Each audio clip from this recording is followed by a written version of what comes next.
You are listening to KSG podcast. This is a short, crisp, exam-oriented, edited editorial for civil services aspirants. The topic for this podcast is Build Back Better World or B3W. The source for the content is Pravakar Sahu's piece for the Indian Express.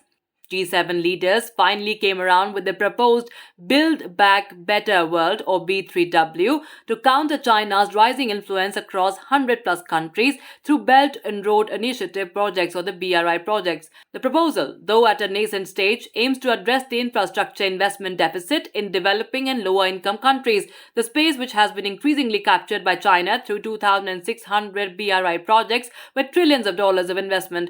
BRI projects are perceived as corrosive tactics or debt traps laid by China for its strategic dominance in the trade, foreign policy and geopolitics in the world. So B3W is a welcome step but late. The counter strategy is necessary to bring down Chinese leverage.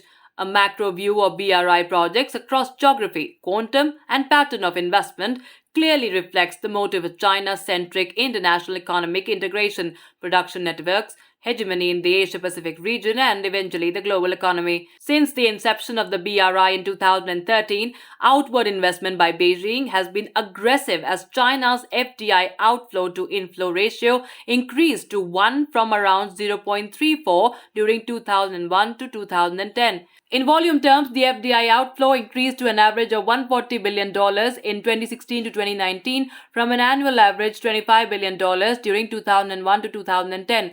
China's share of FDI outflows increased from 2.3% during 2001 to 2010 to 10.7% during 2016 to 2019. China had an overall exposure of around $750 billion, $293 billion investment and $461 billion construction contracts between 2013 to mid-2020. After BRI, there is a sudden increase in investment, around $40 billion annually during 2013 to 2019 in BRI countries, though investment has slowed down due to the pandemic. Since the onset of BRI, China has signed diverse projects worth $548.4 billion, including 4/5 in the BRI participating countries, that is $461 billion. Post 2013, there was a sudden rise in infrastructure investment in BRI projects compared to investment in non-BRI projects.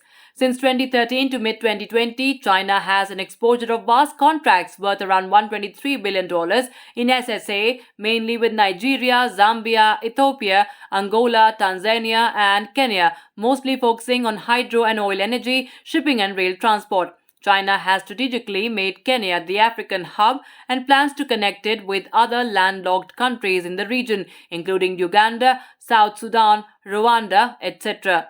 Central, South and West Asia is China's second preferred region under the BRI as construction contracts worth $110 billion are underway and 80% contracts are concentrated in Pakistan, Bangladesh, Russia, Iran and Kazakhstan. The China-Pakistan Economic Corridor or the CPEC, the Bangladesh-China-India, the Myanmar Economic Corridor that is BCIM, and the Colombo Port City project in Sri Lanka, amongst the others, are important BRI projects. China has a plan to complete 4,000 kilometers of railways and 10,000 kilometers of highways within the Central Asian region as part of BRI, with an estimated cost of $16 billion.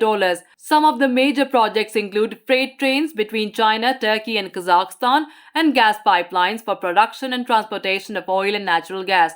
China has signed construction contracts worth around $96 billion under BRI, largely focusing on Saudi Arabia, UAE and Egypt, with 70% allocation of total regional contract agreements.